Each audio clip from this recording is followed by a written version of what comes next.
मैं वसीम के पास जाने से बहुत ज़्यादा डर रही थी क्योंकि मेरा केमिस्ट्री का पेपर बिल्कुल टेक नहीं हुआ था। मैं अब फैसला कर चुकी थी कि जो भी हो जाए वसीम को मैं कहूँगी कि मेरा पेपर पास कर दे। मैं वसीम के पास आई। वसीम को कहा कि अब मेरा पेपर पास कर दे। वसीम ने मेरा पेपर मेरे सामने रखा और कहा, उस पेपर पर जब कुछ लिखा ही नहीं तो मैं तुम्हें कैसे पास कर दूं? ऐसा नहीं हो सकता। रॉकसार, तुम यहाँ क्यों आई हो? तुम यहाँ से जाओ। मैंने कहा, सिर मैं अब के लिए कुछ भी कर सकती हूँ, बस मेरा पेपर पास कर दे। आप नहीं जानते, अगर ये मेरा पेपर फेल हो गया तो मेरी डिग्री रह जाएगी।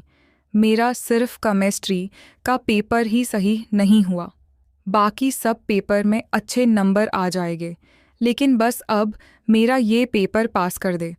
मैंने सर के हाथ पर हाथ रखा। सर ने बड़ी ही गौर से मेरी तरफ देखा। सर ने कहा कि तुम ये क्या कह रही हो? मैं ठीक कह रही हो सर, मैं आपके लिए कुछ भी कर सकती हूँ।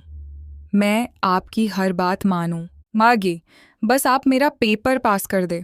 सर ने कहा कि उसका मतलब क्या है? तुम क्या जानती हो? हाँ सर, मैं उसका मतलब अच्छी तरह से जानती हूँ।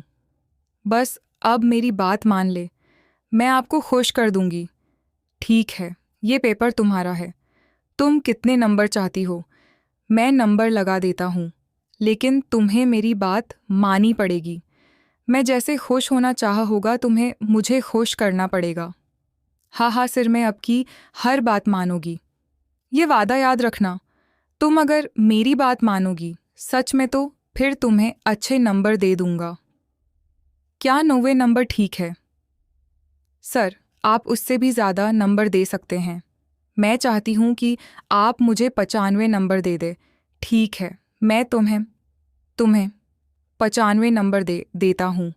सर ने उसी वक्त मेरे पेपर पर 95 नंबर लगाकर कहा कि ये नंबर मैं कल जमा करवा देने वाला हूँ। सर ने उसी वक्त एक छोटे से कागज़ पर मुझे एड्रेस लिखकर दिया कि मैं यहाँ से जा रहा हूँ। तुम बस मेरी बताई हुई जगह पर पहुँच जाओ। आज मैं देखना चाहता हूँ कि तुम मुझे कैसे खुश करती हो। अगर वाकई तुमने मेरी साथ अच्छा वक्त गुजारा तो ये नंबर कल मैं जमा करवा दूंगा, वरना मैं तुम्हें फ़ेल कर दूंगा। नहीं नहीं सर, आप मुझे फ़ेल नहीं करेंगे। मैं आपकी बात मानने के लिए तैयार हूँ। ठीक है, मैं आपकी बताई हुई जगह पर पहुँच जा लगी। कुछ देर के बाद सर यूनिवर्सिटी से निकले अपनी गाड़ी पर चले गए।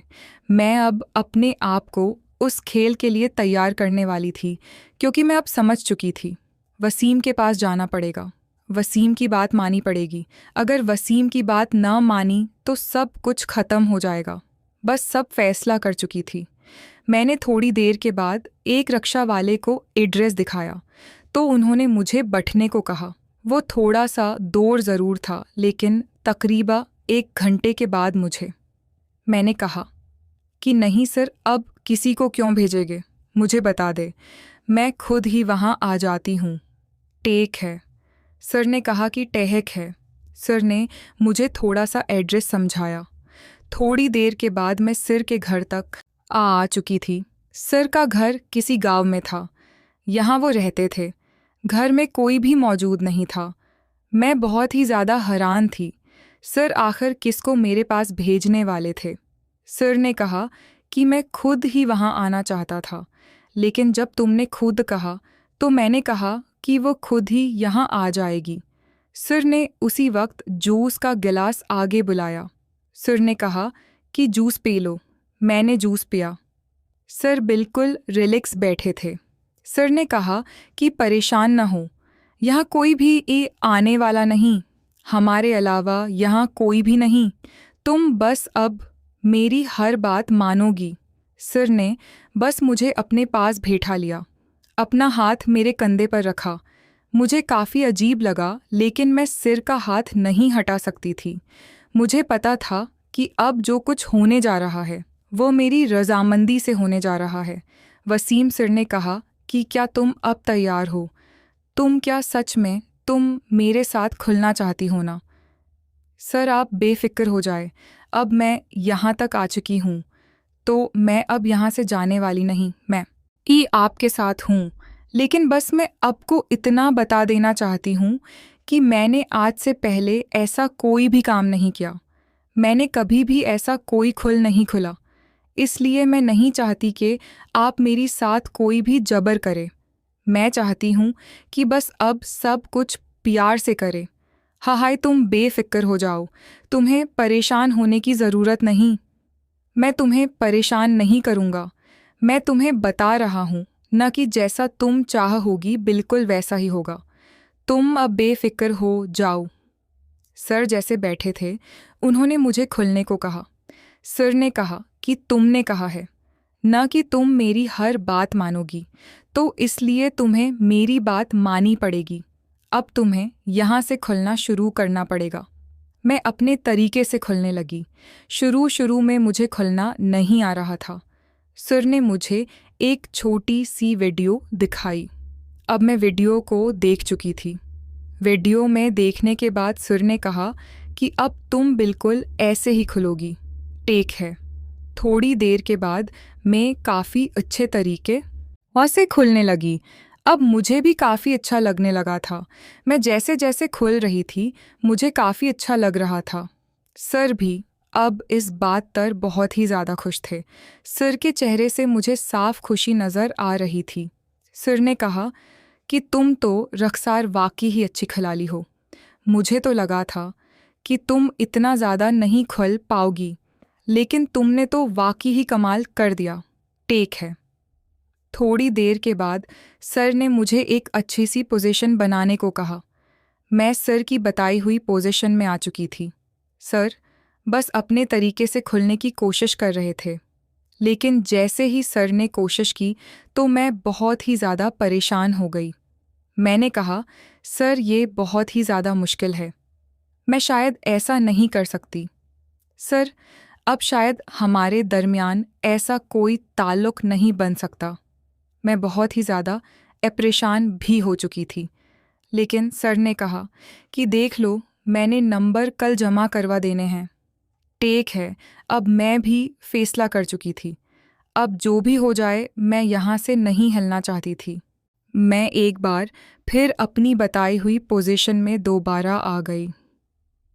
सर को मैंने कहा कि बस जो भी है, इस बार मैं यहाँ से नहीं हिलने वाली। आप जैसा खुलना चाहते हैं और खुल सकते हैं। सर ने काफ़ी अच्छे तरीके से कोशिश की। इस बार मुश्किल ज़रूर था, लेकिन काफ़ी अच्छे तरीके से वह अपने मकसद में कामयाब हो चुके थे। मुझे परेशानी ज़रूर हुई। मेरे चेहरे से परेशानी भी नज़र आ रही थी, लेकिन सर अब जैसे खेल रहे थे। मुझे काफ़ी अच्छा लगने लगा था।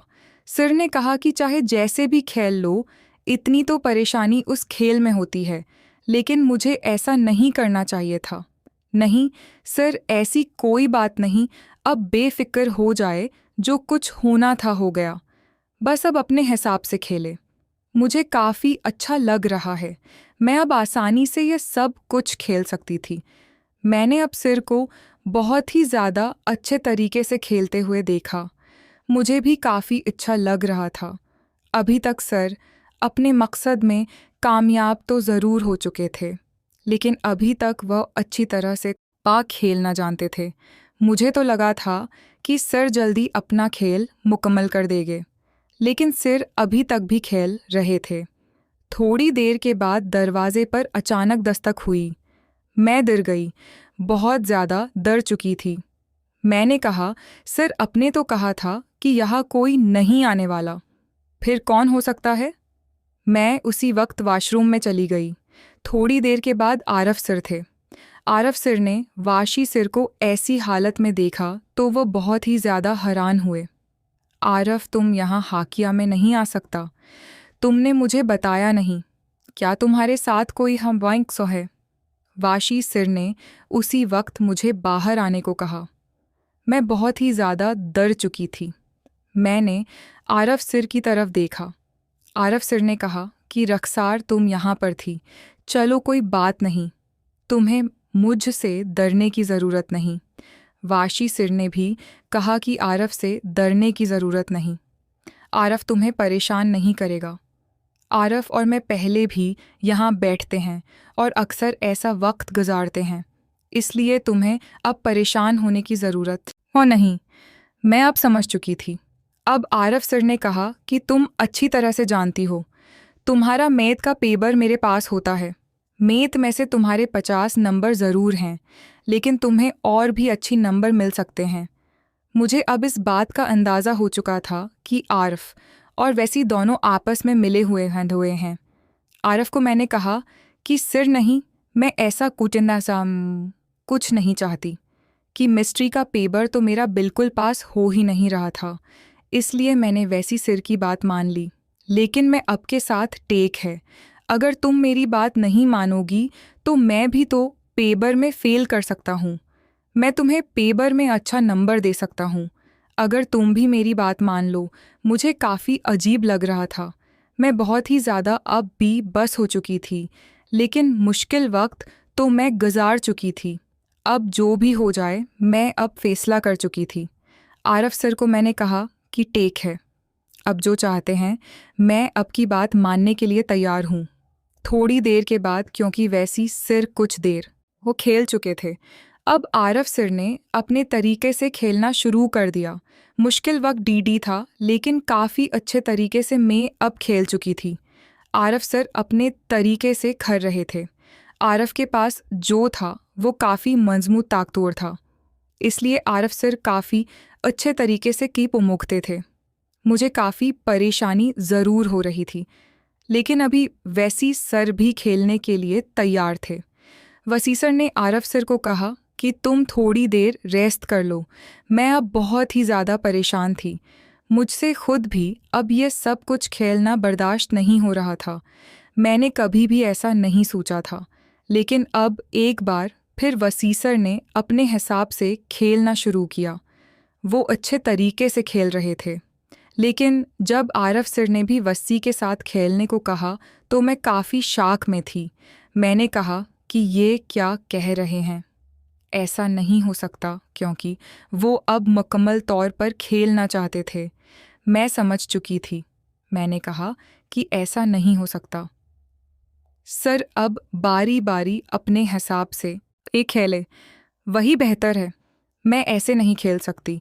लेकिन उन्होंने बस मुझे अच्छी तरह से परेशान करने के बाद के दिया कि देख लो, अगर तुम्हें पास होना है तो फिर ऐसा तो होगा।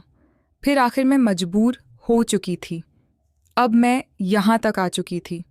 अब मैं ऐसे यहाँ से नहीं जा सकती थी, इसलिए मेरे पास अब उनकी बात मानने के अलावा और कोई चारा नहीं था। लेकिन आज मेरी ये आजमाइश का दिन था। मैं ऐसा कभी भी नहीं चाहती थी आरफ और वासी एक साथ खेले। मैं ऐसा कभी सोच भी नहीं सकती थी, लेकिन मुझे नहीं पता था कि ये उनकी ही चाल थी।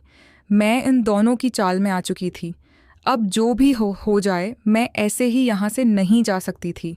आरफ और वासी सर ने काफ़ी अच्छे तरीके से आखिरकार अपनी मंजिल को हासिल कर लिया। वो जो सोच रहे थे, आखिरकार वो ही हुआ। लेकिन मैं बहुत ही ज़्यादा परेशान ज़रूर थी। लेकिन कुछ देर के बाद वह दोनों थक चुके थे। मैं भी थक चुकी थी। इस तरह आज मेरा दिन मुश्किल ज़रूर था।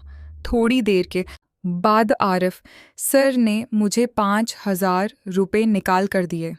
कहा कि तुम परेशान ना हो, उससे तुम अपनी कुछ चीज़ें खरीद सकती हो और तुम्हारे नंबर भी अच्छे लग जाएंगे। मानता हूँ कि ऐसा नहीं करना चाहिए था, लेकिन जो कुछ भी हुआ गलत हुआ, ऐसा नहीं होना चाहिए था। लेकिन तुम्हें पता है कि पूरे साल मेहनत करने के बाद ही इतने अच्छे नंबर आते हैं। तुम्हें तो अब इतने अच्छे नंबर मिल रहे हैं ना। उम्मीद है ये कहानी पसंद आई होगी। मज़ीद कहानी देखने के लिए चैनल को सब्सक्राइब कर ले।